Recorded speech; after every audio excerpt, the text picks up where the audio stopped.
Muito bem, esse é o corte do CCM Cast, um podcast que a gente grava aqui semanalmente na CCM. O link do episódio completo está na descrição, o link para os outros cortes também. Então se inscreve no canal, deixa seu like e aproveita o corte aí. Valeu!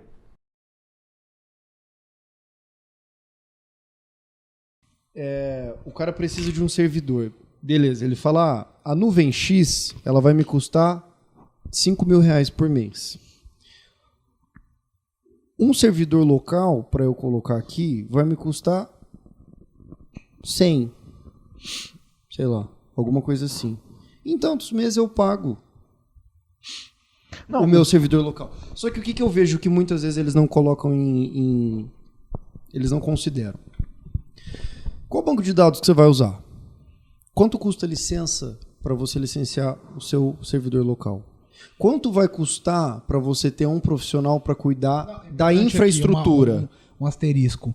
O seu banco de dados está licenciado? Você tem certeza nessa cloud? Porque isso é um ponto importante. Eu tô falando assim, eu tô considerando uma cloud que é 100% profissional, que não... Ainda assim tem asterisco. Ainda assim tem um asterisco. Tá? Conta e risco do cliente. Por conta e risco do cliente. Esse é o ponto. Esse é o grande detalhe. Vamos lá. O licenciamento é por conta do cliente. Uma das coisas mais complexas... Não, mas peraí, me explica isso. Uma das coisas mais complexas no mundo de TI é licenciamento. E é feito para ser complexo mesmo, tá? Porque tem formas de burlar isso aos infinitos. Banco de dados. Por que é uma coisa extremamente complexa? Porque tem formas e formas de se licenciar. Sistema operacional também tem. Então, se você está na nuvem, vamos dar exemplos práticos. Se você está na nuvem da Microsoft, o licenciamento é de um jeito. De Windows, de servidor Windows. Tá. Se você está na nuvem da Oracle, é outro, a AWS é outro. Tipo. Banco de dados Oracle, por exemplo. Na nuvem da Oracle é um jeito. Em outras nuvens é outro jeito. Local é de outro jeito ainda. Local é de outros jeitos e eles fazem assim, é uma coisa comercial, inclusive, que é uma prática de mercado. Para você licenciar um banco de dados na Oracle, na nuvem da Oracle, é muito simples. Sim. Eu quero no meu data center. Aí tem um monte de asteriscos. Você diz um banco de dados Oracle na Oracle ou qualquer banco de dados na Oracle? Não, Oracle especificamente. Oracle na Oracle. Mas é só a Oracle? Não. Para você licenciar um servidor Windows na nuvem da Microsoft, usando a nuvem da Microsoft, é uma coisa.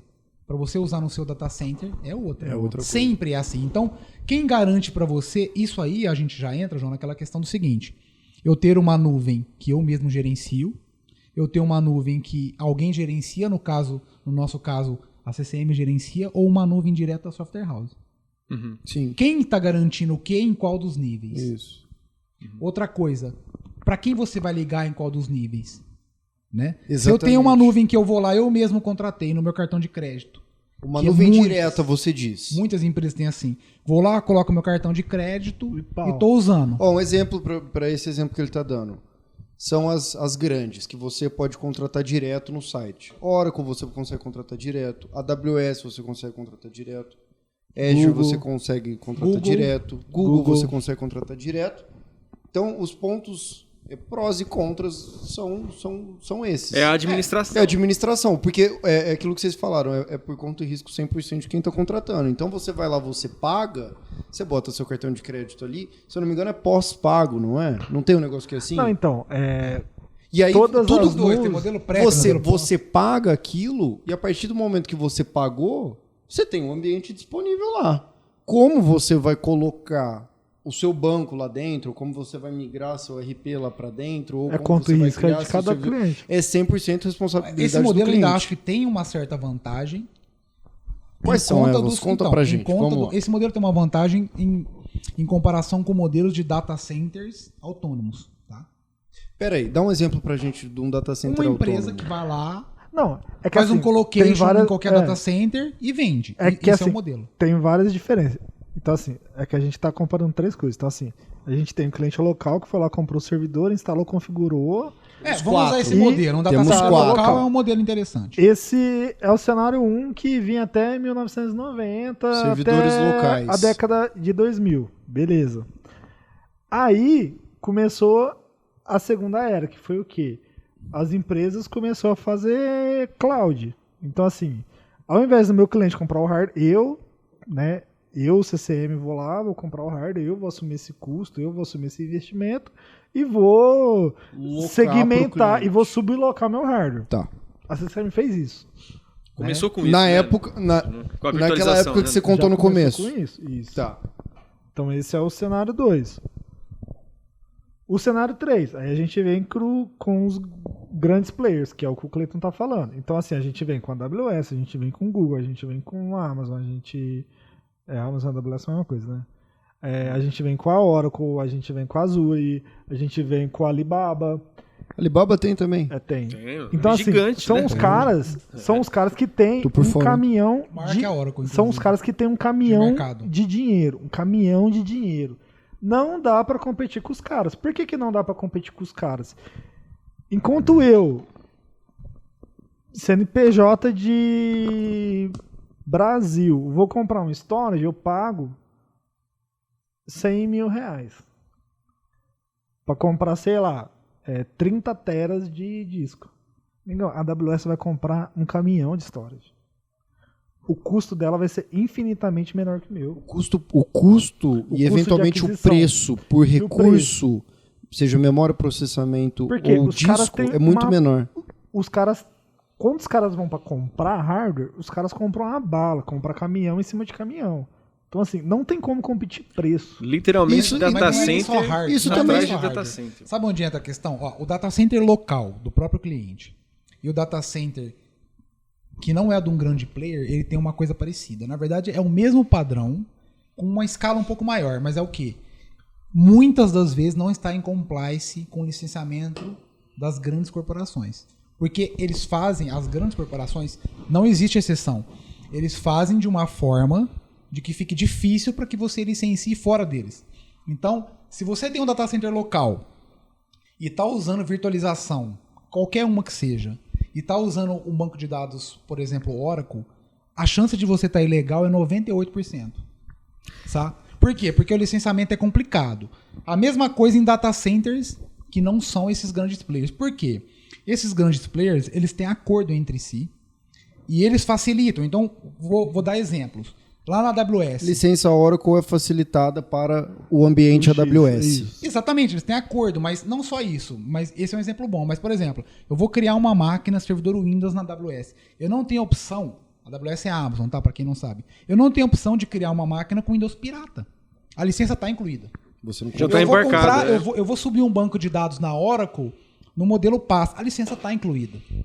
Certo? Eles garantem que isso está assim. Eu vou subir na Google. A Google também. Eu vou subir na Microsoft. Eu vou subir na Microsoft um servidor Oracle. Está licenciado. Eles garantem que isso é assim, que isso já está certo. Só Ao quem passo pode que você fazer isso? fazer isso localmente, você consegue burlar em Exatamente. muitos dos casos, né, Candinho? Você consegue fazer Quantas isso. vezes você logou... Né, também.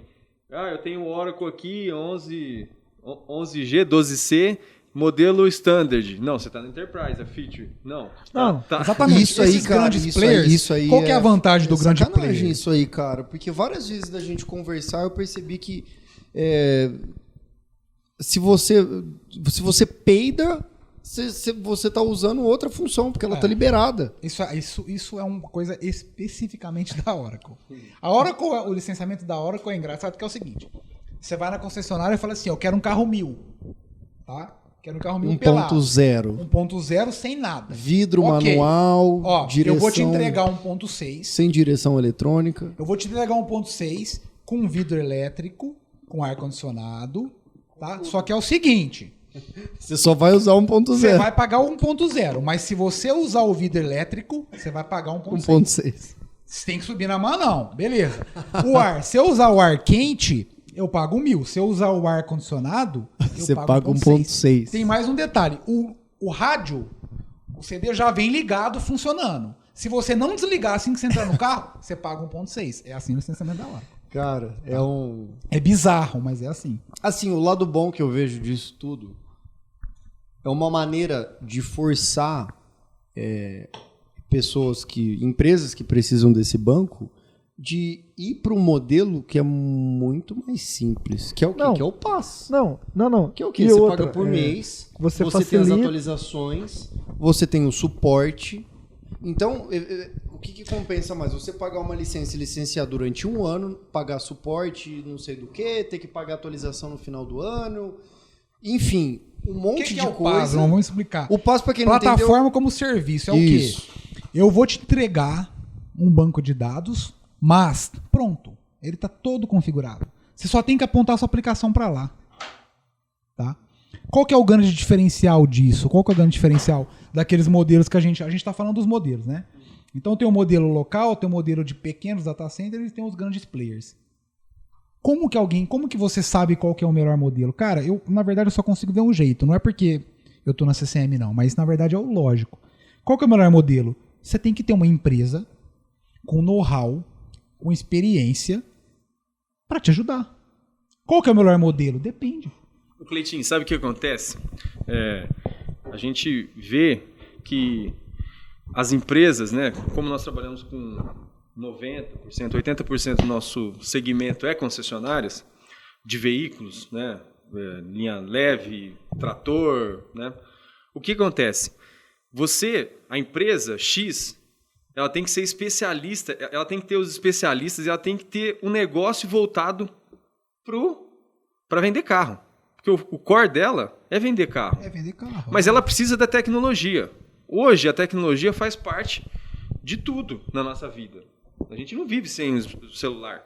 A gente não vive sem a nuvem, né? Android, Apple. Então, o foco da concessionária ou qualquer outro segmento é aquilo que ela faz, é aquilo que ela entrega e o que dá retorno para ela. Que é vender carro nessa situação. Vender carro. Mas o grande ponto é que a tecnologia ela vem antes disso. Porque hoje você não tira mais notinha no boleto, você não vende mais fiado. Você precisa de um software, de um RP para você fazer a gestão, que é o que o André falou. O tiozinho do pastel, o João do pastel, cara, eu tenho que saber quanto que eu vendi no dia, o quanto que eu faturei na semana, no mês, e eu tenho que declarar isso. Então, assim, o sistema, ele faz parte do nosso dia a dia. E para a empresa ela ter a sua infraestrutura local, ela tem que investir muito, porque a tecnologia demanda muito investimento. Né? Não, só investir muito, ela tem que entender muito. Sim, entender. Ela tem que se responsabilizar muito. Esse é o lance. Por exemplo, eu tenho profissionais lá locais. Os meus profissionais aqui, eles conhecem muito dessa tecnologia. Eles conhecem licenciamento? Você está em compliance? Eu te digo com toda certeza. Vou te dar um exemplo banal, mas que não tem a ver com isso. Mas, cara, pesquisas feitas dizem que, falando em banco de dados, mais de 60% dos bancos de dados não são recuperáveis. Ou seja, pode perder tudo. Pode perder todos os dados. Então eu te falo. Quantos por cento, Cleitinho? Mais de 60%. Das empresas. Não são, os bancos de dados não são recuperáveis. Mais de 80% das empresas que perdem dados, depois de um ano, vão à falência. Não, porque é o seguinte... Você vê a importância disso? É muito grande. Mas eu tenho profissional aqui que entende de banco de dados. Ok, ele entende do licenciamento, ele entende de compliance, ele entende de estrutura de nuvem. Você entende qual que é a complexidade disso? Não, e outra, gente, coisa. É o seguinte, você tem uma série de complicações aí, né? Não complicações, mas... Cara, backup que não é monitorado não é backup.